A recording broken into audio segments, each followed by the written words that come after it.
Pablo le dice a Timoteo, su hijo en la fe, compañero en el ministerio: te escribo estas cosas esperando ir a ti pronto, pero en caso que me tarde, te escribo para que sepas cómo debe conducirse uno en la casa de Dios, que es la iglesia del Dios vivo, columna y sostén de la verdad. Indiscutiblemente grande es el misterio de la piedad. Él, el Señor Jesucristo, fue manifestado en la carne, vindicado en el Espíritu, contemplado por ángeles, proclamado entre las naciones, creído en el mundo, recibido arriba en gloria. Vamos a orar.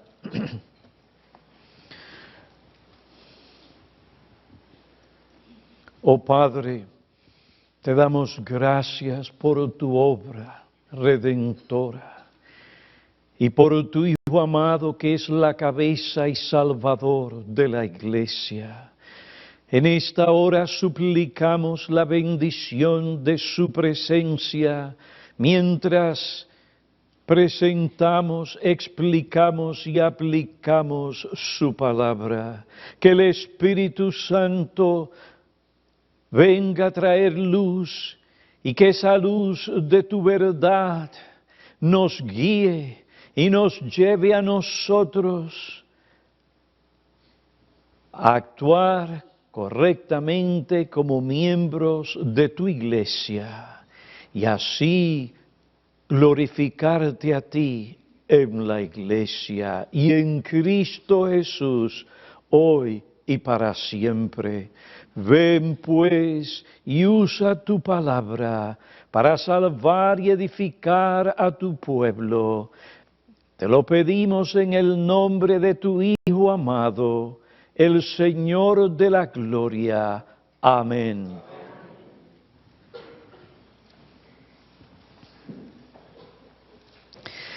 Si algún día la reina Isabel te invita al Palacio de Buckingham, debes seguir el protocolo que indica cómo comportarse ante la reina. Un artículo sobre este tema dice: si no eres británico, ni se te ocurra hacerle una reverencia a la reina Isabel, ya que es únicamente alta autoridad en Gran Bretaña y puede ser considerado como una falta de respeto. Cuidado, no tocar. Está terminantemente prohibido contacto físico con ellos. La única manera en la que un ser humano puede tener contacto con cualquier miembro de la realeza británica es que te tienda la mano. Incluso en ese caso el movimiento debe ser rápido. Nada de temas frívolos. No está bien visto hablar con los miembros de la familia real inglesa de banalidades, ni tocar temas íntimos más allá del cordial ¿qué tal está usted?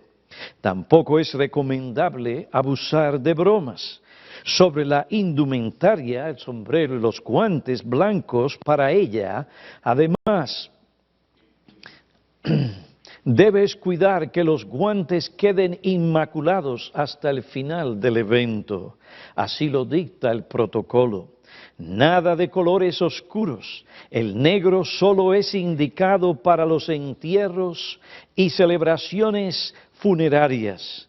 Si te llega una invitación en la que se te requiere el uso de etiqueta negra, se refiere a que debes tener que debes usar vestido cóctel. Tiempo limitado para comer. Hay que encontrar el ritmo perfecto para comer a una velocidad que nos permita no quedarnos con hambre, pero sin parecer que no has comido desde la guerra de Cuba. Eso sí, una vez que la reina Isabel ha dado su último bocado, nadie puede seguir comiendo. He aquí una parte pequeña del protocolo británico ante Su Majestad la Reina en el Palacio de Buckingham. Esta es la manera como uno debe comportarse en la casa real y ante la presencia de la reina. Y si uno debe tener tanto cuidado para conducirse correctamente ante un ser mortal, cuánto más cuidado debemos tener ante la presencia especial del Rey soberano absoluto y juez de todo el universo. Por esta razón no debe sorprendernos que el apóstol Pablo tome tiempo y que él escriba a Timoteo diciéndole: te escribo estas cosas, estas instrucciones, para que sepas cómo debe conducirse uno en la casa de Dios, que es la iglesia del Dios vivo, columna y sostén de la verdad. Queridos hermanos, vivimos en tiempos cuando muchos cristianos no prestan atención a estas instrucciones. Vienen a la iglesia como quieren, cuando quieren y para lo que quieren, y aún más quieren que se haga allí todo aquello que a ellos se le ocurra.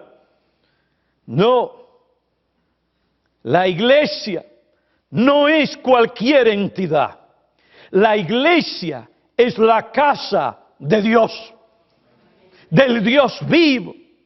Y por lo tanto, tenemos que asegurarnos de que nos conducimos en ella como Él nos manda en su palabra.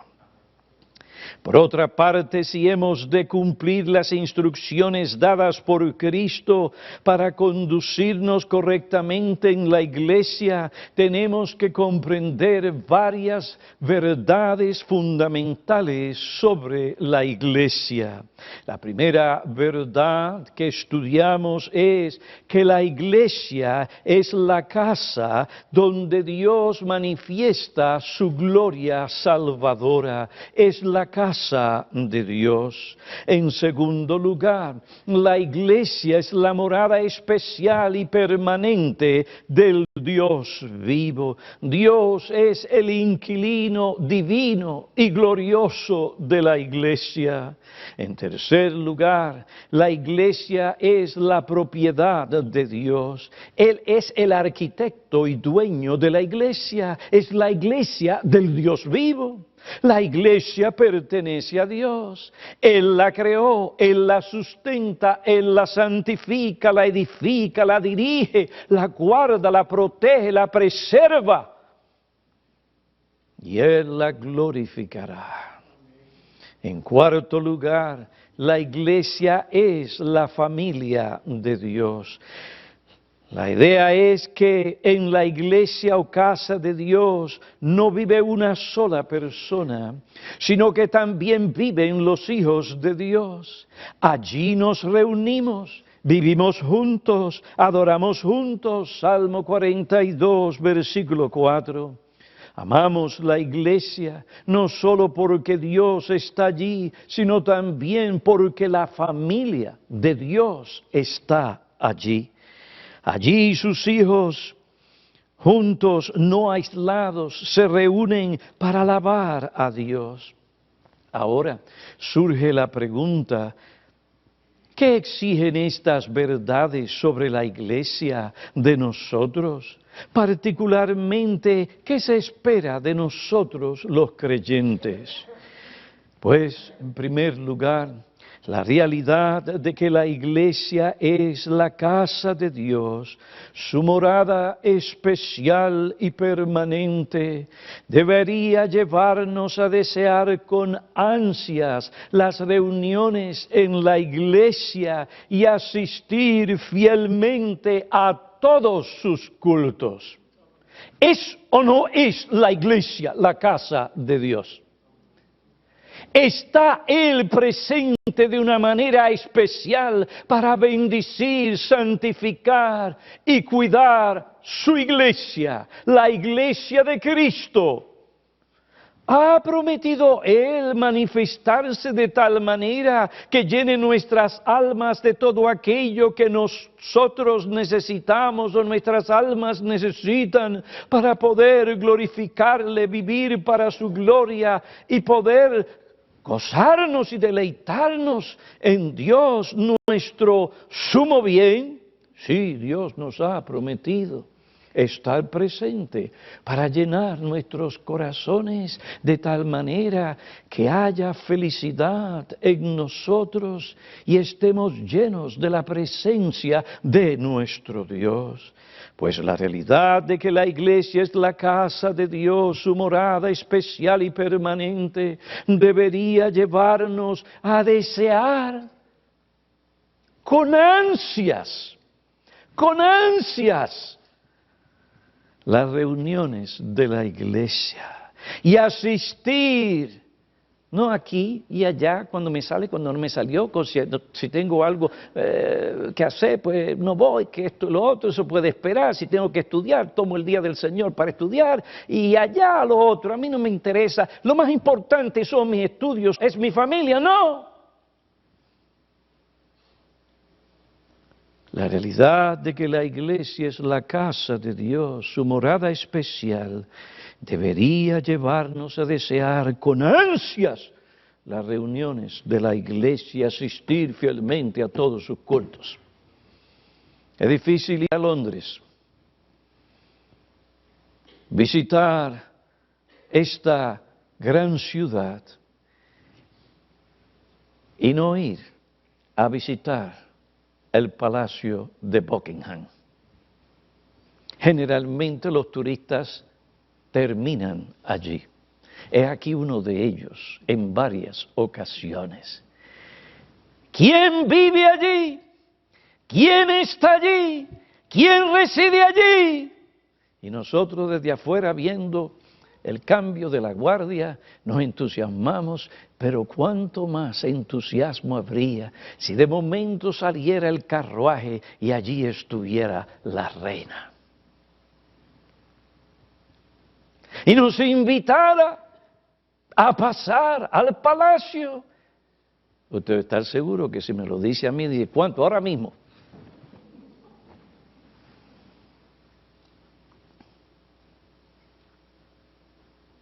La realidad de que la iglesia es la casa de Dios, su morada especial y permanente, debería llevarnos a desear con ansias las reuniones de la iglesia y asistir fielmente a todos sus cultos. Esto requiere un deseo sincero y un compromiso solemne. Requiere el deseo de estar presente en la casa de Dios para adorar a Dios con los otros miembros de la iglesia.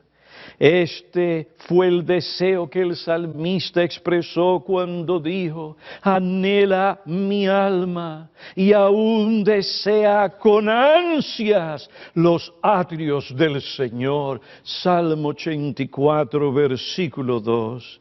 Este mismo sentimiento de alabar a Dios pública y colectivamente se infiere cuando el apóstol Pedro dice, también vosotros como piedras vivas, sed edificados como casa espiritual para un sacerdocio santo, para ofrecer sacrificios espirituales a Dios por medio del Señor Jesucristo. Primera epístola de Pedro, capítulo 2, versículo 5.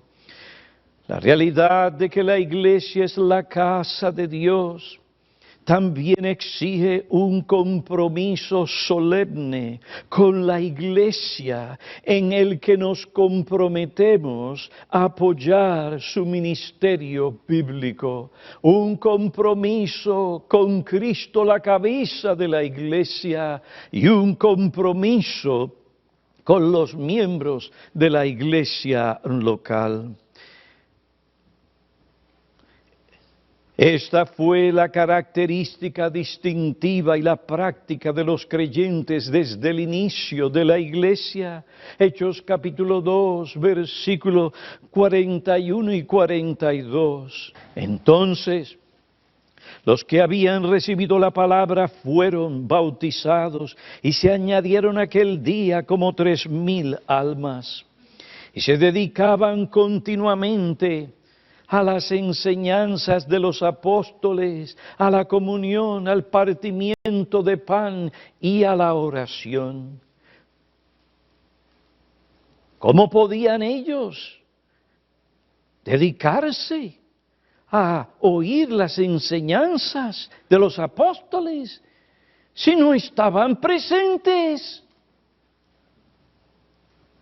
Hebreos capítulo 10, versículo 24 y 25 declara: y consideremos cómo estimularnos unos a otros al amor y a las buenas obras, y para que esto se cumpla, se dice, no dejando de ¿qué? De congregaros.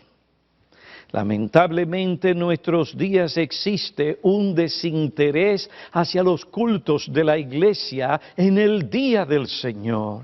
Y las reuniones de oración se va cuando uno no tiene algo que hacer. La prioridad de muchos cristianos no es lo que debe ser. No tienen como prioridad Dios, la iglesia. No, Dios y el trabajo.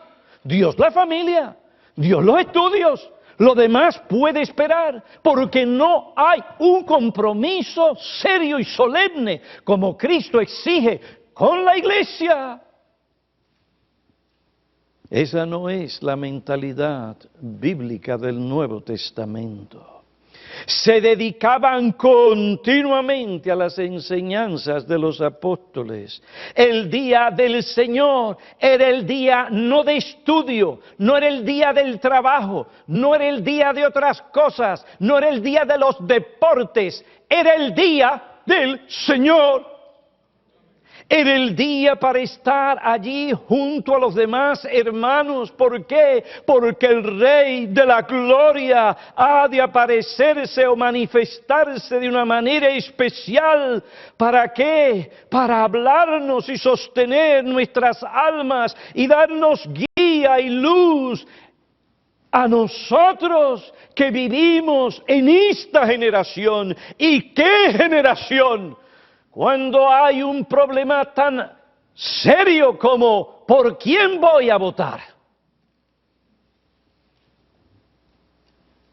Claro, para algunos no es un problema, ya ellos decidieron, pero la verdad es que las cosas están difíciles, tan difíciles.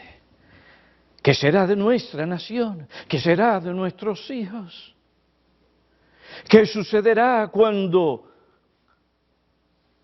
jueces de la Corte Suprema, de ala izquierdista, liberales en su pensamiento, que no aman a Dios ni a la iglesia, estén allí gobernando y pasando leyes sobre nosotros los creyentes? ¿Qué será de nosotros?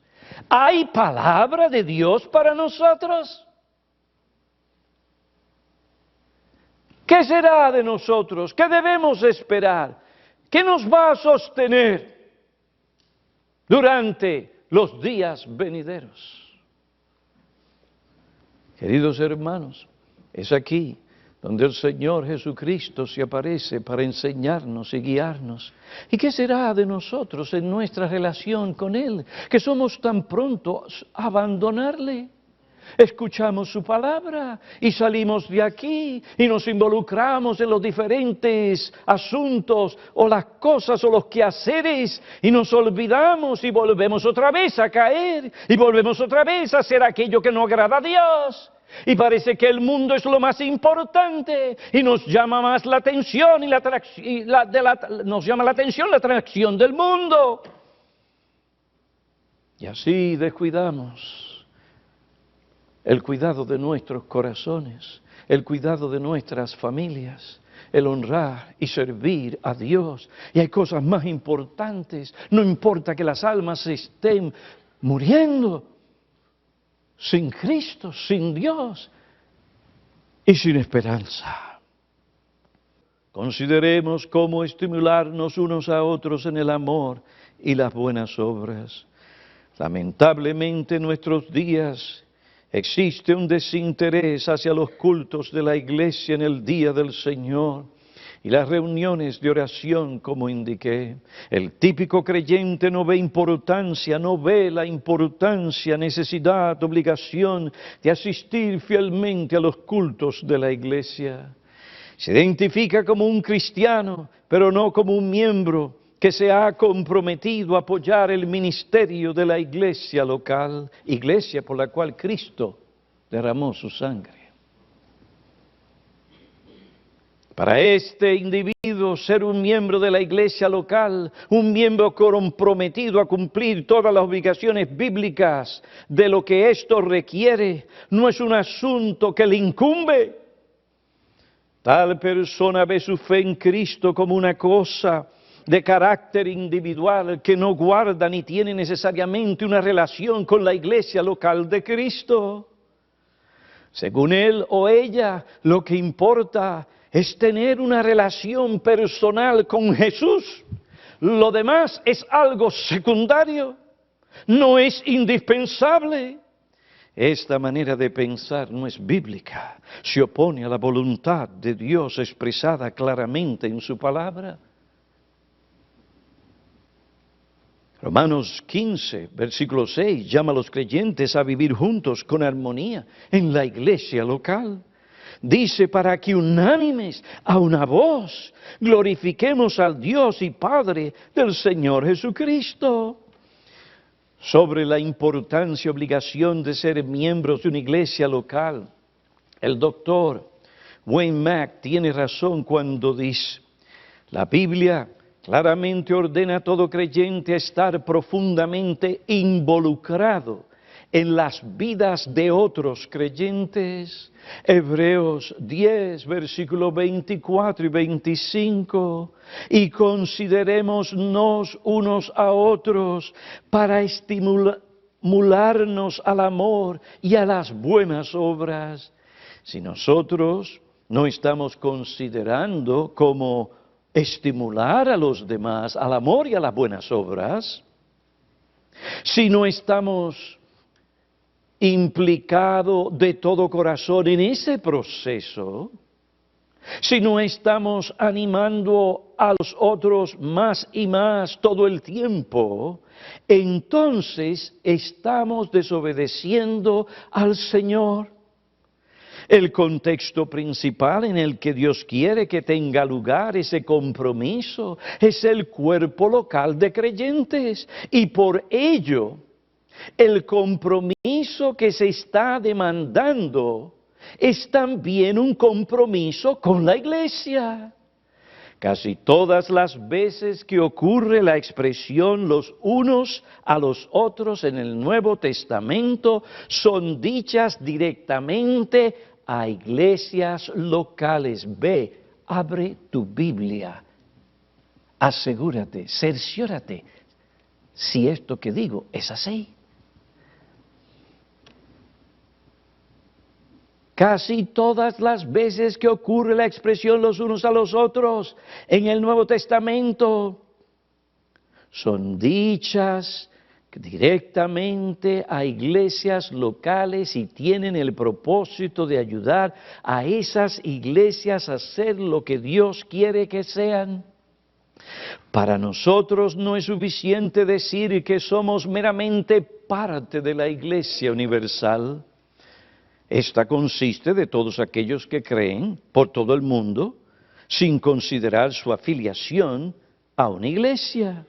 También debemos comprometernos con un grupo local o visible del pueblo de Dios.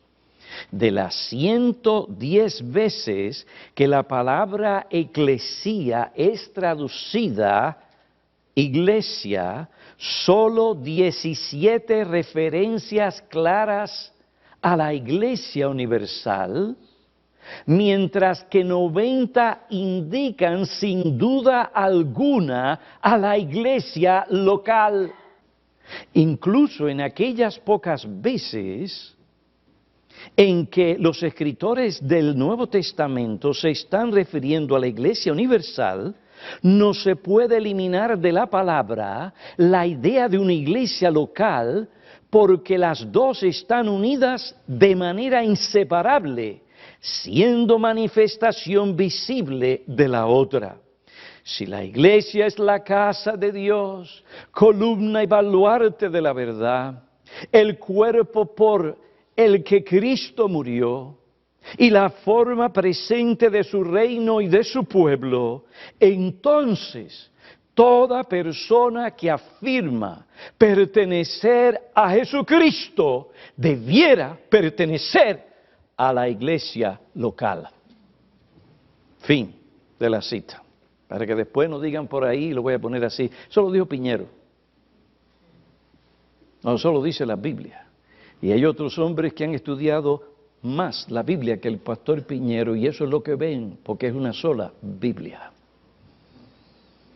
El concepto de la iglesia como casa o familia de Dios nos debe llevar a pensar y actuar como miembros de un cuerpo local que tiene que reunirse o congregarse para mutua edificación y para adorar a Dios con los demás miembros de la familia de Dios.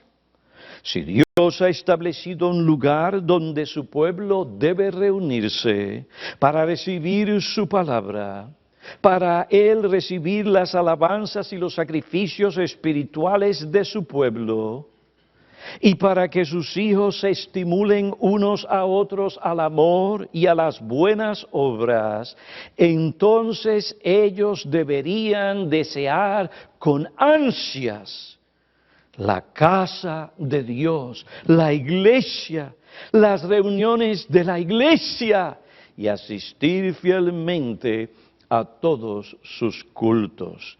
Por esta razón, es incongruente que aquel que profesa ser cristiano diga que él tiene algo más importante que hacer que ir a los cultos de la iglesia. ¿Qué es más importante que ir a la casa de Dios para adorarle? ¿Tus juegos? ¿Tus vacaciones? ¿Tu trabajo? ¿Ir de compras? ¿Pintar? ¿Planchar? ¿Descansar? ¿Estar con tus familiares en la carne? ¿Ir a pasar un rato con tu familia? ¿Ir a un restaurante para comer con ellos? ¿Qué es más importante? Según la palabra de Dios, no tu corazón. Lo más importante es ir donde Dios te manda. Estar presente en la iglesia para adorar a Dios, porque grandes son sus misericordias. Nuevas son cada mañana. Tú vives en Él, el aire que tú respiras, las oportunidades que tú tienes, la cabeza que Dios te dio para entender todas estas cosas que tienes que aprender. Todo esto procede ¿de quién? De Dios. Sin Él, tú eres nada. Y cualquier cosa que tú logres en este mundo es nada. Porque ¿de qué le vale al hombre ganar el mundo, los títulos, los trabajos y todo lo demás? Y al final, que su alma se pierda. Pero alguien dice, yo puedo tener mis devociones en mi hogar y adorar a Dios en mi aposento. Hermano, hermana, David se apartó para adorar a Dios a solas, pero esto no produjo en él la satisfacción que se recibe o que Dios otorga en la adoración pública y colectiva. Salmo 63, Salmo 63. David dice, oh Dios, tú eres mi Dios, te buscaré con afán, mi alma tiene sed de ti, mi carne te anhela cual tierra seca y árida, donde no hay agua. Y miren lo que él dice inmediatamente. Así te contemplaba, ¿dónde? En el santuario o la casa de Dios. ¿Para qué? Para ver tu poder y tu gloria. Observen, para David no era suficiente la adoración privada. Él necesitaba ir al templo a adorar a Dios. Como otro señaló, hay una experiencia con Dios que David podía tener solamente en la casa de Dios. Esta experiencia no era aquella que tenía cuando oraba y meditaba en su alcoba o su cama, versículo 6 del mismo Salmo 63, cuando en mi lecho me acuerdo de ti. En ti medito durante las vigilias de la noche, porque tú has sido mi socorro y a la sombra de tus alas canto gozoso. A ti se aferra mi alma, tu diestra me sostiene. He ahí la experiencia del hombre que se aparta o que en su lecho o en su cama clama y busca a Dios. Pero óigame, David todavía no recibía la satisfacción que él necesitaba. Por consiguiente, él habla de que en el versículo 3 dice, en el versículo 2, así te contemplaba en el santuario para ver tu poder y tu gloria. Hay bendiciones o medida especial de bendición reservadas por Dios para el creyente, que Él imparte solo cuando su pueblo se reúne para adorarle. Una cosa no eliminaba la otra. Una cosa era necesaria y la otra también. Era necesario ir al santuario y al templo. ¿Por qué? Porque allí Dios iba a revelar su poder y su gracia, su voluntad, y a manifestarse como Él no lo hace cuando uno está a solas con Él. La realidad de que la iglesia es la casa de Dios, su morada especial, debería llevarnos a desear con ansias las reuniones de la iglesia y asistir fielmente a todos sus cultos. Hay cosas que no podemos ver por nuestra inexperiencia y falta de conocimiento. ¿Qué hace Dios cuando estamos presentes en la iglesia? Cuando el ministro expone y aplica la palabra de Dios, Dios llega de una manera especial. Aquel hombre habla la palabra, no solo por hablar la palabra, sino porque es la palabra, pero la habla de su propia experiencia que tú no has tenido. Y Dios te lleva a entender su palabra como no pasaría cuando tú estás a solas con Él. El Señor Jesucristo no solamente se retiró para estar a solas con su Padre, el Señor Jesucristo no estuvo ausente de la sinagoga en el día indicado para adorar a Dios con su pueblo. ¿Quién te has creído tú que eres mejor que Cristo? ¿Tu Salvador? ¿Hasta dónde has llegado? ¿Has permitido que tu carne, tus necesidades y otras cosas no te dejen ver lo importante que es estar reunido con el pueblo de Dios para esperar la manifestación del poder y de la gracia de Dios que tú desesperadamente necesitas? Y el diablo sabe que tú lo necesitas. Y de ahí, ¿qué hace? Te distrae, te lleva por aquí, te lleva por allá, te llega a tener prioridades incorrectas. mientras tu alma sigue enflaqueciéndose, secándose, y llega al punto donde se embrutece espiritualmente. Oh, mi amigo, no juegues con fuego. Dios es Dios. Dios está en su santo templo. No te olvides de tal cosa.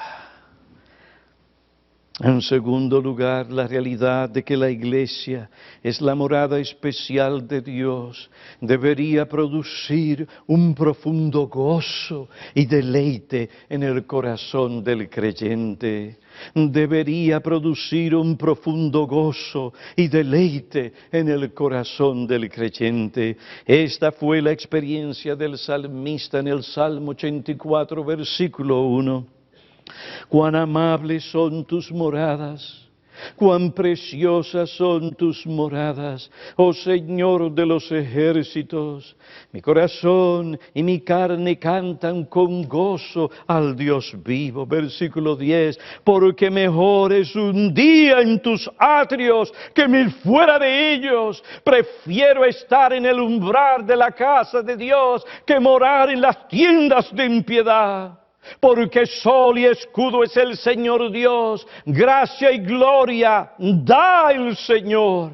Nada bueno niega a los que andan en integridad.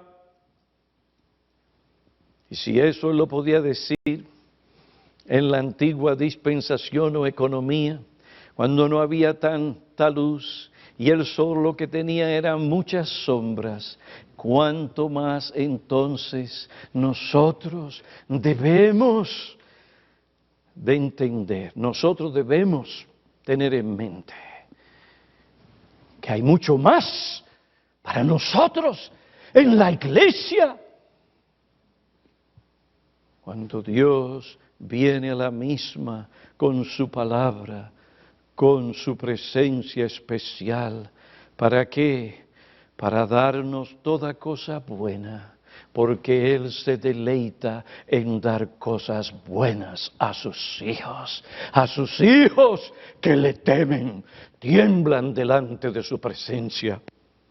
El Salmo 100 declara: aclamad con júbilo al Señor toda la tierra, venid ante Él con cánticos de júbilo. ¿Por qué?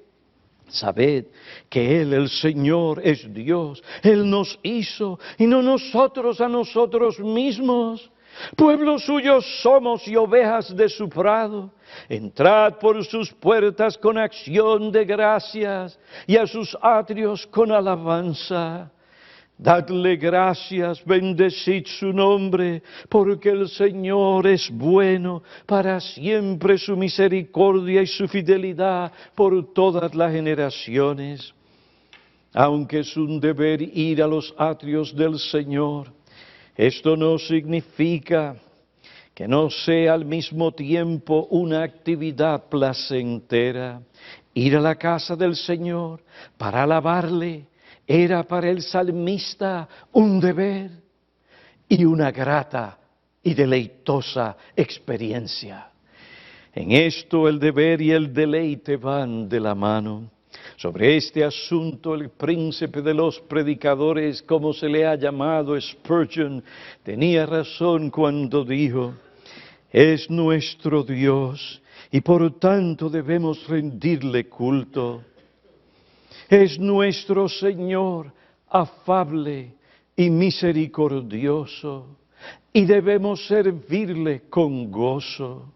La invitación a adorar que hace aquí el salmista no tiene nada de melancolía, no llama a una adoración melancólica como si de un funeral se tratara, sino que plantea una llamada alegre, gozosa, cual si nos convidara a un festín de boda.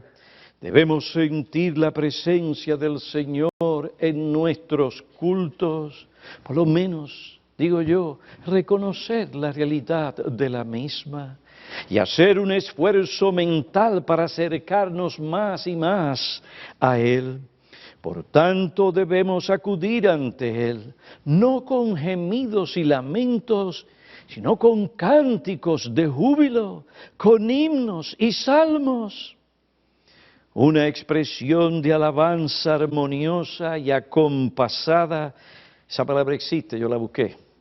Una expresión de alabanza armoniosa y acompasada, salida del corazón unánime de una congregación de personas piadosas, va mucho más allá de ser una mera forma de manifestación artística. Es algo deleitoso, un anticipo de la futura adoración del cielo, fin de la cita. Es verdad que a veces tenemos que luchar contra el cansancio físico y las distracciones en el culto, pero si nos concentramos en la realidad de la promesa que el Señor nos ha dado, que Él manifestará su presencia en medio de su pueblo reunido, esto animará nuestros corazones y nos llevará a cantar con gozo y alegría, himnos y alabanzas a aquel que envió a su Hijo a entregarse por nosotros. Elevaremos himnos de alabanza a aquel Salvador que continúa intercediendo a favor de nosotros para que nuestra fe no falte y podamos perseverar, porque este mundo pasa, mas el que hace la voluntad de Dios, ese en los cielos nuevos y la tierra nueva permanecerá para siempre. Ven, alma mía, sacude la apatía y la tristeza, pon a un lado la distracción y bendice al Señor.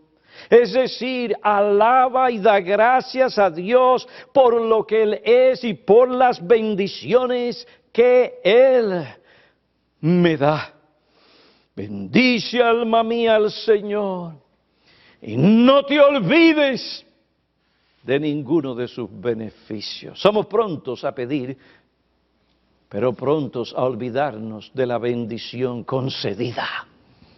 Bendice, alma mía, al Señor y no te olvides de ninguno de sus beneficios. Él es el que perdona todas tus iniquidades y ahí es más que suficiente. El que sana todas tus enfermedades. ¿Te acuerdas cuando estabas en la cama y ¡ay!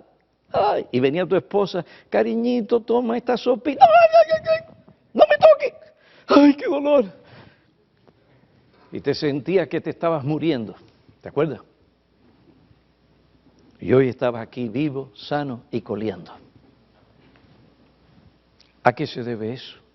Él es el que sana. Oye bien, no los médicos son sus instrumentos, pero Él es el que sana todas tus enfermedades, el que rescata de la fosa tu vida, el que te corona de bondad y compasión, el que colma de bienes tus años para que tu juventud se renueve como águila. La realidad de que la iglesia es la casa de Dios y morada especial del Altísimo debería llevarnos a desear con ansias estar en las reuniones de la iglesia, asistir fielmente cada uno de sus cultos. Debería producir un profundo gozo y deleite en el corazón del creyente. ¿Cómo que no vamos a estar? Aún en la tristeza hay cosas por las que nosotros tenemos que alabar a Dios. Y estas cosas nos recuerdan las bendiciones y las misericordias de nuestro Dios. Y esto trae alegría. La realidad de que la iglesia es la casa de Dios y morada especial del Altísimo.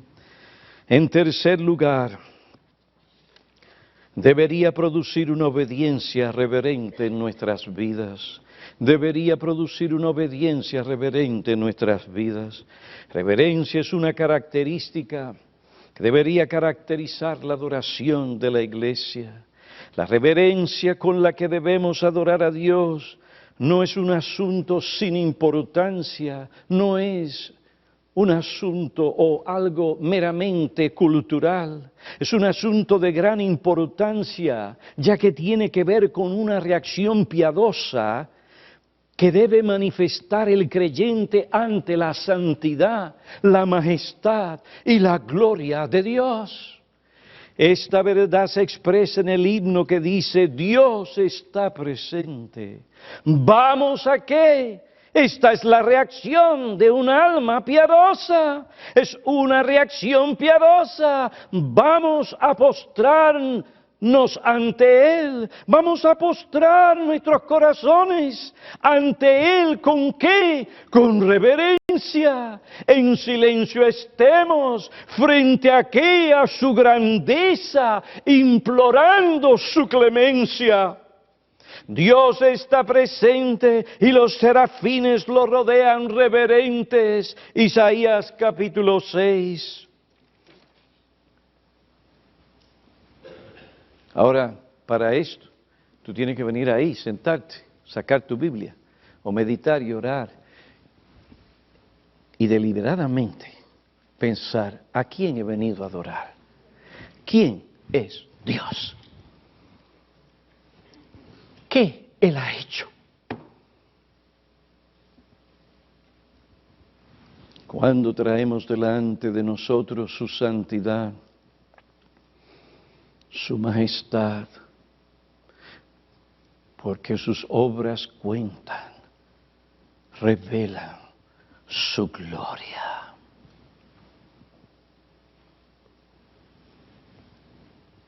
No hay otra forma, por lo menos no debe faltar esta, de reaccionar que adorarle con reverencia.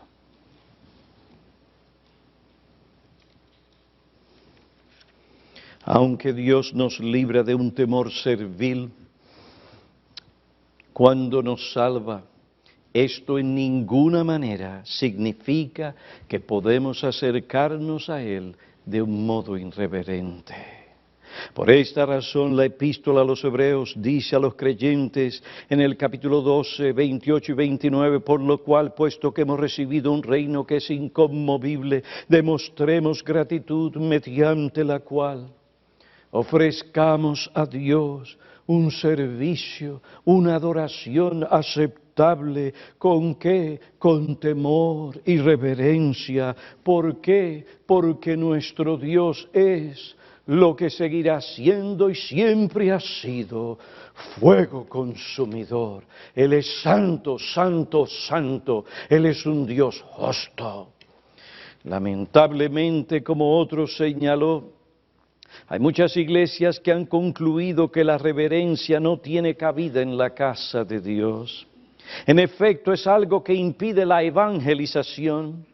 Algunos dicen, durante mucho tiempo la iglesia ha proclamado la trascendencia de Dios, mientras que no goza de la inmanencia de Dios.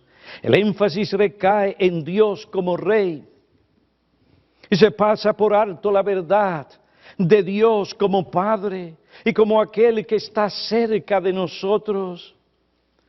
No se insiste en su amor, apenas se habla de la iglesia como la familia de Dios.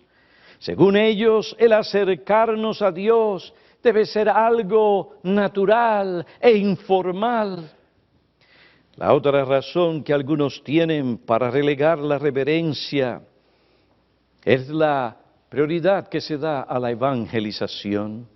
Se piensa que no deberíamos esperar que los incrédulos que vienen del mundo se acerquen a Dios pensando en la majestad de Dios.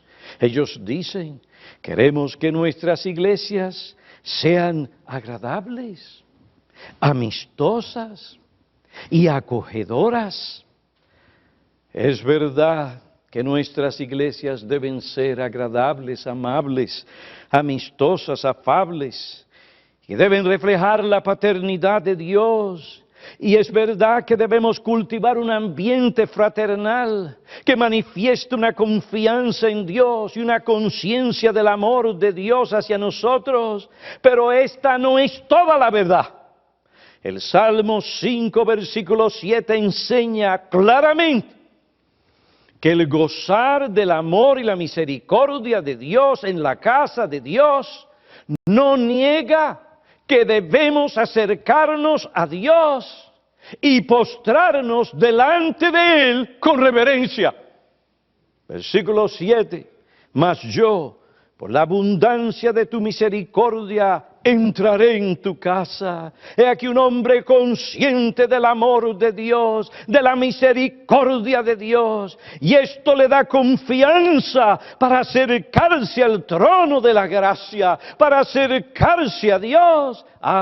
Dice, entraré. Pero eso no es todo lo que dice. Dice además, entraré en tu casa. Me postraré en tu santo templo. ¿Con qué? Con reverencia. David se acercó a Dios consciente de que Dios le había perdonado, que Dios lo amaba, que Él era su Padre. Sin embargo, esto no lo llevó a acercarse a Dios de una manera irreverente. Todo lo contrario. Me postraré en tu santo templo con reverencia.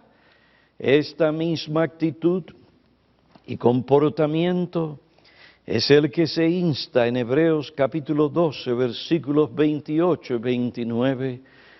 En la casa de Dios, que es la iglesia, se debe percibir reverencia. Esta reverencia, asombro, lo manifiestan los ángeles en el cielo que rodean el trono de Dios. Nosotros también debemos adorar a Dios con reverencia, porque nuestro Dios es un Dios majestuoso, santo, trascendente, fuego consumidor, digno de alabanza reverente, digno de la alabanza reverente de todas sus criaturas, especialmente de sus hijos. Esta palabra reverencia nos llama ¿qué? A la circunspección, es decir, prudencia ante las circunstancias para comportarse comedidamente, seriedad, decoro y gravedad en acciones y palabras. La circunspección nos indica que debemos ser prudentes y cuidadosos en lo que respecta a lo que decimos o hacemos en la presencia de aquel inquilino divino y glorioso de la iglesia.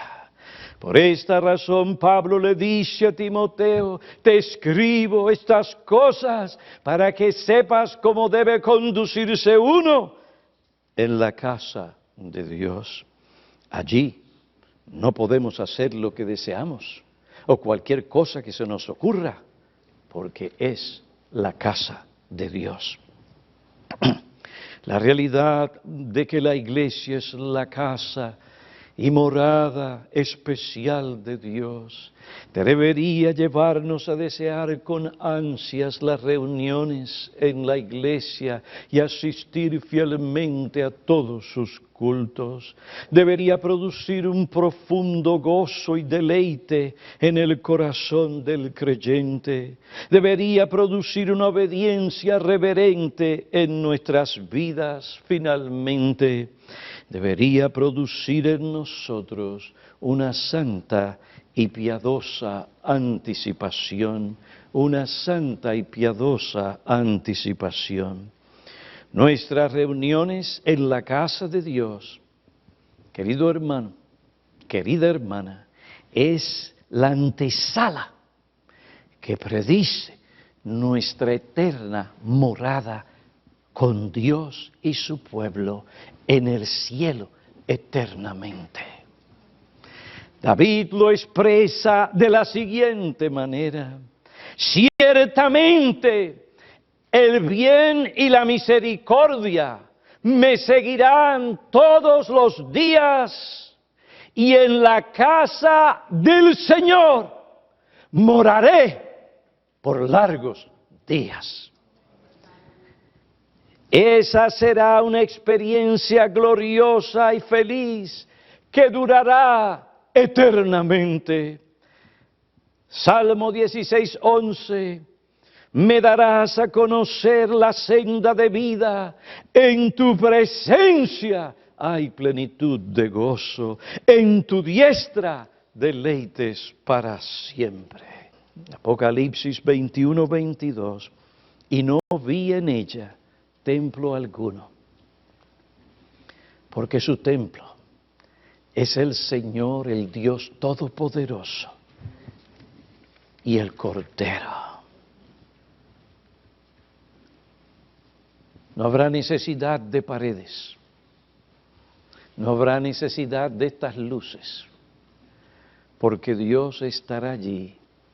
No necesitaremos sol ni luna, porque la luz del resplandor de la gloria de Dios y del Cordero iluminará nuestras vidas para siempre. Mi amigo que has oído este mensaje con paciencia, ¿qué hay aquí para ti? Que no conoces lo que es la gracia salvadora de Dios. La iglesia no solamente es la casa de Dios, la iglesia tiene como función ser columna y baluarte de la verdad. Es decir, que es la iglesia a la que Dios ha llamado a proclamar todo el consejo de Dios, y en ese consejo de Dios se incluye el Evangelio, las buenas noticias de parte de Dios para ti, para la salvación de tu alma, porque perdido estás sin Dios. Has pecado contra Dios y la paga del pecado es la muerte. Mi amigo, estás en una situación muy difícil, preocupante. En cualquier momento entras a la eternidad y si tú no tienes a Dios y a Cristo, si tú no te has arrepentido de tus pecados, si tú no confías en aquel que te invita a creer en Él, que te llama a creer en todo lo que Él te dice, sobre lo que Él ha hecho para salvar a pecadores que se encuentran bajo la ira de Dios, mi amigo, te perderás eternamente. Si tú quieres estar en el cielo con los santos, alabando a Dios y conociendo de las delicias eternas que Dios tiene para sus hijos, mi amigo, tú necesitas hoy creer en Cristo. Y una vez tú crees en Cristo, el Espíritu Santo te añade a la iglesia. Y es tu deber llegar a ser miembro de la iglesia, de una iglesia local bíblica. Y allí prepararte para ese día, cuando todos estaremos reunidos delante de Dios y del Cordero para siempre. Oremos.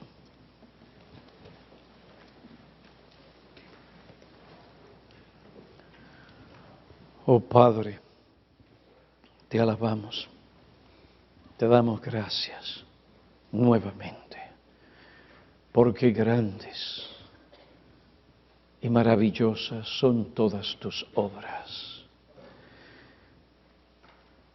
Así es tu obra de creación, tu obra de providencia, tu obra de redención. Gracias por la iglesia.